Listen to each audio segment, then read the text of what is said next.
What are the best ways to learn anatomy if cadavers are limited? Imagine trying to piece together a puzzle with missing pieces. That's what learning anatomy can feel like when cadavers are hard to access in medical school. But don't worry, there are plenty of effective ways to master anatomy without relying solely on cadaver dissection. First, active recall is your best friend. Instead of just reading your notes, quiz yourself regularly. Use flashcards, practice questions, or even make your own. This forces your brain to retrieve information, which makes it stick better. It's a simple but powerful way to reinforce what you've learned. Next, take advantage of visual learning tools. Digital anatomy atlases and three-dimensional software are fantastic. They let you explore structures from different angles and understand how muscles, bones, and organs relate to each other.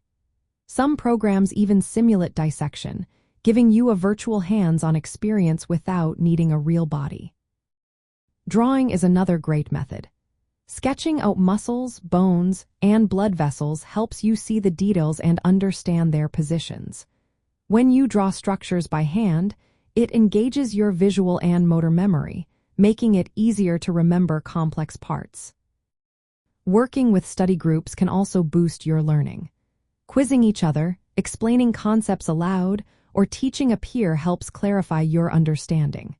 When you teach, you identify gaps in your knowledge and reinforce what you already know. Mnemonics and memory techniques are useful for memorizing tricky terms. Creating associations or stories around anatomical names makes recall easier. For example, linking a nerve to a familiar object can help you remember its pathway. Spaced repetition is another key. Instead of cramming, review your anatomy material over days or weeks. Revisiting topics at intervals helps your brain store information for the long term. It's a proven way to improve retention. Finally, whenever possible, use hands-on experiences like dissection demonstrations, plastic models, or ultrasound imaging.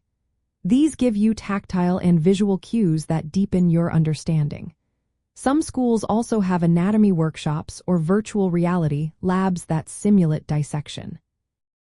In essence, combining active recall, visual tools, drawing, peer teaching, memory tricks, spaced practice, and practical experiences creates a well-rounded approach.